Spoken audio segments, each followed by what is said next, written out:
PTI के लोग जो इमरान खान साहब से मिलने जाते हैं वो हमें ये बताते हैं कि वो बदल गए हैं, कि खान साहब का व्यू वो नहीं रहा पॉलिटिक्स पर जो आज से 2 साल 1.5 साल पहले था। इस वजह से शायद बहुत से लोग अब खान साहब की बुनियाद की बिहाफ पर ये बात करते हैं कि खान साहब अब वो नहीं करेंगे जो उन्होंने पहले 3 साल किया था। शायद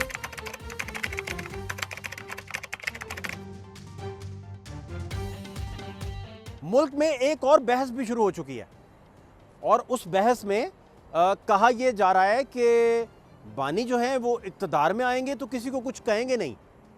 ये बहस कहाँ से शुरू हुई, ये इनिशिएट कहाँ से हुई?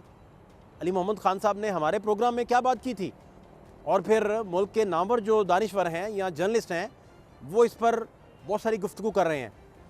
वो क्या बातें हैं और इस तरह की बातें आखिर हो क्यों नहीं हैं? अगर इमरान खान साहब कोई बाहर लाते हैं, आते हैं वो बाहर, मुल्क वापस पॉलिटिकली मैच्योरिटी की तरफ जाता है, स्टेबिलिटी आती है, ब्रांड पाकिस्तान पे लोगों का एतमाद वापस बहाल होगा कि yes Pakistan can do it. इस वक्त लोगों के चेहरे उतरे हुए हैं, सिस्टम से एतमाद उठ गया है, डेमोक्रेसी से एतमाद उठ गया है। लोग पाकिस्तान में आपको हर दूसरा आदमी ज़हनी तौर पे बीमार लगता है। सिस्टम के लोग कहते हैं उन पे एतबार कैसे हम करें? सबसे बड़ा जो अलमिया खान ने मुझे खुद कहा है, खान साहब ने मुझे खुद कहा है, खान साहब इंतकाम नहीं लेगा, किसी को डरने की कोई जरूरत नहीं है। लीडर है वो, आपकी तरह बोना नहीं है कि आपको जेल में डालेगा। मुज़ाकरात की बाज़गश्त। ख्वाजा साद रफ़ीक साहब का ट्वीट बड़ा अहम है इसमें। उन्होंने कहा मुझे पार्लियामेंट में पहली दफ़ा बाज़गश्त और थोड़ा कोई बेहतरी नज़र आई है, कोई बॉडी लैंग्वेज चेंज थी। कोई मरवत साहब ने भी कहा कि हवा का झोंका आया है राना सनाउल्लाह साहब की तकरीर को लेकर और बाकी सारा। इस पे क्या टेक है? और ख्वाजा साद रफ़ीक आपको पता है बड़ा की प्लेयर है। मेरे ख्याल में मुज़ाकरात होनी चाहिए, मसाइल का हल गुफ्तगू से निकलना चाहिए, पार्लियामेंट को अपना किरदार अदा करना चाहिए। 25 करोड़ अवाम की तर्जुमान है ये पार्लियामेंट, और जो 796096 स्क्वायर किलोमीटर्स पाकिस्तान का रकबा है, मुझे माशरती उलूम पुराना अभी तक याद है, लेकिन इस पूरे पाकिस्तान चारों सूबों में ये थोड़ा सा क़िता अर्ज़ी है जो पूरे पाकिस्तान का एक गुलदस्ता है। यहाँ से खैर के सिलसिले चलने चाहिए। पूरे पाकिस्तान में ये थोड़ी सी छोटी सी जगह है जहाँ पूरे पाकिस्तान के नुमाइंदे आके बैठते हैं। अगर यहाँ से खैर के सिलसिले नहीं चलेंगे तो कहाँ चलेंगे? मुझे एक बात आपसे जाननी है, बड़ी ज़रूरी है।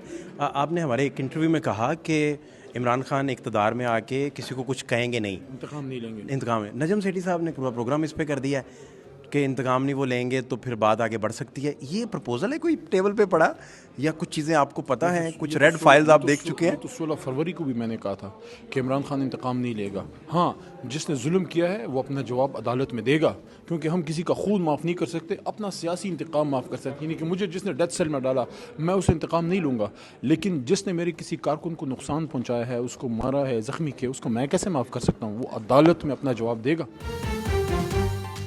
कुछ दिन दो वीक पहले अली मोहम्मद खान ने हमारे साथ एक इंटरव्यू में बात की और उन्होंने कहा कि इमरान खान अगर इक़्तिदार में आ जाएंगे तो वो किसी को कुछ नहीं कहेंगे। आई गई बात हो गई। नजम सेठी साहब ने कल इस बुनियाद पे पूरा प्रोग्राम कर दिया कि अगर वो इक़्तिदार में आ जाएंगे तो वो फिर सबको अगर कुछ नहीं कहेंगे तो फिर तो ठीक है। तो ये कोई प्रपोजल आया है, कोई नई फाइल इस तरह की बनी है या कोई नई डिस्कशन आई है, या ये क्यों? आप बहुत से पीटीआई के लोग जो इमरान खान साहब से मिलने जाते हैं वो हमें ये बताते हैं कि वो बदल गए हैं, कि खान साहब का व्यू वो नहीं रहा पॉलिटिक्स पर जो आज से 2 साल 1.5 साल पहले था। इस वजह से शायद बहुत से लोग अब खान साहब की बुनियाद की बिहाफ पर ये बात करते हैं कि खान साहब अब वो नहीं करेंगे जो उन्होंने पहले 3 साल किया था। शायद एक इनडायरेक्ट कोशिश है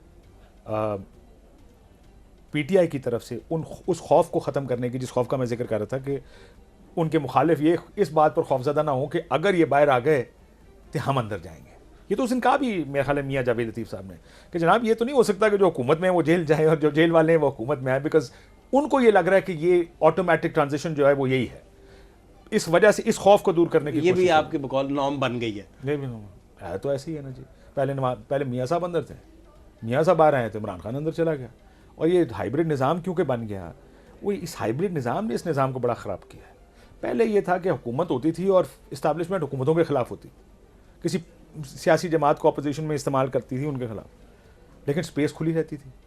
अब जब हुकूमत और इस्टेब्लिशमेंट एक हो गए तो सोचे वो निज़ाम कंट्रोल करने के लिए तमाम ताकत उनके पास, हर किस्म की ताकत है, आपको उठा के ले जाए कुछ नहीं कर सकते। पहले जब हाइब्रिड नहीं था निज़ाम, मार्शल लॉज में होता था क्योंकि सारा हुकूमत और इस्टेब्लिशमेंट एक ही थी। जमहूरी हुकूमतों में नहीं होता।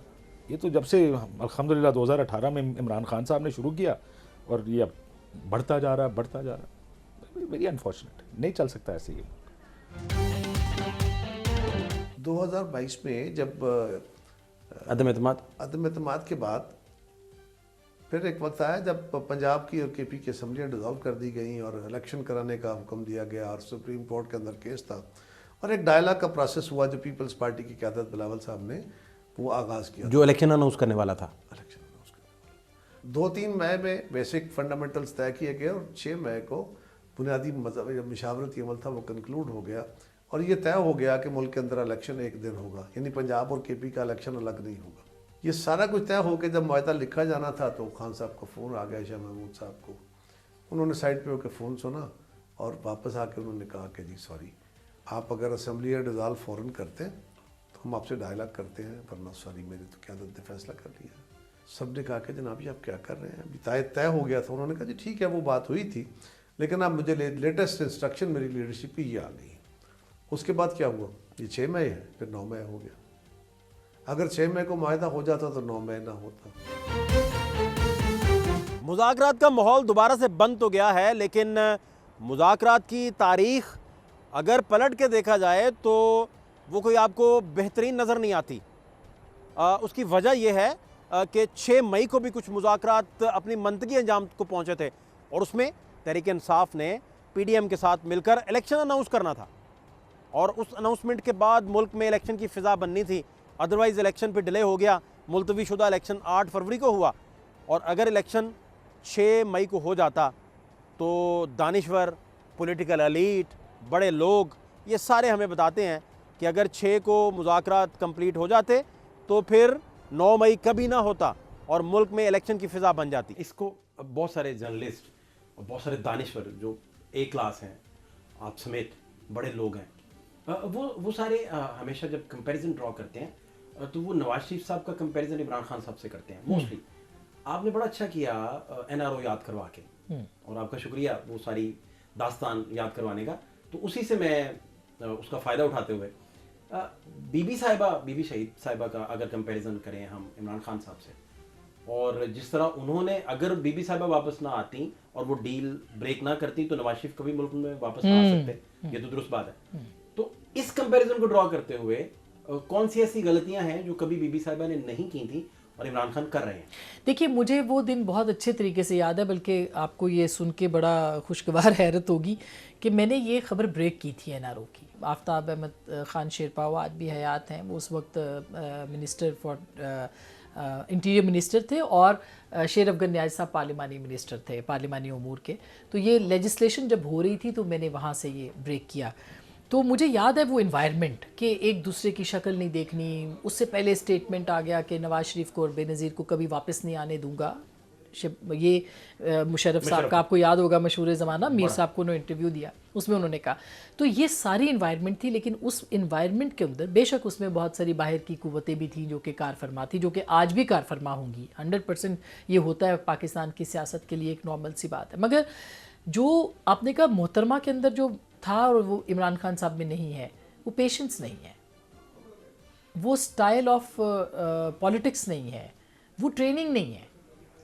और फिर मोहतरमा ने जाहिर है कि पाकिस्तान पीपल्स पार्टी से 9 मई नहीं हुआ, और 9 मई एक बहुत बड़ी रियलिटी है जिसने कि पाकिस्तान की सियासत को बैकफुट पे किया है।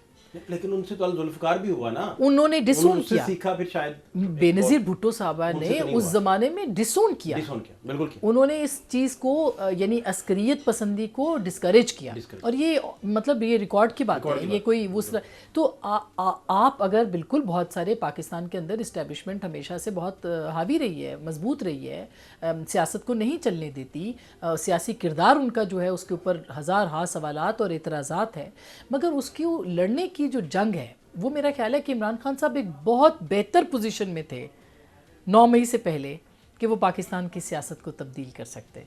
वो सही मानों में जमहूरियत, आइन पसंदी, पार्लिमान की सरबुलंदी के लिए, क्योंकि जितनी मकबूलियत जो उनका नैरेटिव और जिस जगह पे वो ले गए थे, मेरा ख्याल है कि अगर 6 मई के जो मुज़ाकरात थे वो मुज़ाकरात कामयाब हो गए थे, जिसको वीटो इमरान खान साहब ने किया था, अगर वो उसके 3 दिन बाद 9 मई ना होता, वो उस मुज़ाकरात के नतीजे में 30 जून को असेंबली ने बर्खास्त होना था, प्रेस टॉक, बिल्कुल, और 30 जून को बजट के बाद चले जाना था और वो वीटो कर देते, बैक ऑफ कर जाते हैं। वो कहते कि नहीं, इनको कहें कि अभी असेंबली तोड़े, ये बातें सब रिकॉर्ड की हैं। तो वो ना होता तो आज मेरा ख्याल है कि पाकिस्तान की सियासत का हुलिया बिल्कुल मुख्तलिफ होता। तो ये बात हमें लाइक इट और नॉट ये एडमिट करनी पड़ेगी कि 9 मई ने सियासत के अंदर जो तशद्दुद का अंसर डाला है, उससे सियासत को बहुत नुकसान हुआ है और उसका रियासत को भी नुकसान हुआ है। अगर ये कहा जाए कि रियासत को नुकसान नहीं हुआ तो ये बेसिकली आप फरमा रहे हैं कि उस 9 मई से अगर बतौर वो पार्टी सरबराह डिसोसिएट करते तो वही पोजीशन आ जानी थी जिस तरह मोहतरमा ने अपने भाई और उनकी अलजुल्फ़िकार और सारी चीज़ों को डिसोन करके और आगे सियासी रास्ता लिया। बिल्कुल, उसको डिसोन करते, उसको कहते कि ये नहीं होना चाहिए था। उसी वक्त उनके फ़ोन पे राब्ते थे मुख्तलिफ लोगों के साथ, जैसे मुसर्रत चीमा साहिबा थी, फिर वो कोर्ट में बैठे हुए थे, वो कह सकते थे कि ये जिसने किया उनका हमसे कोई ताल्लुक़ नहीं है, हमें नहीं ये करना चाहिए, हमें अपनी एक जमहूरी तरीके से सियासत करनी चाहिए या अपनी जो उनके एम्स हैं या जो गोल्स हैं उनको अचीव करना चाहिए। मगर अनफॉर्चुनेटली ये उस वक्त नहीं हुआ और आज भी वो एक मेरा ख्याल है हम स्टेटस को का शिकार हो गए, हम उसी जगह पे खड़े हो गए हैं। हम जहाँ से भी बढ़ते हैं वो आके वो दायरा जो है हमें 9 मई के ऊपर लाके खड़ा कर देता है और इसमें सियासी कारकुनों की गिरफ्तारियां, बहुत से बेगुनाहों की गिरफ्तारियां, इसमें जो कुछ भी हुआ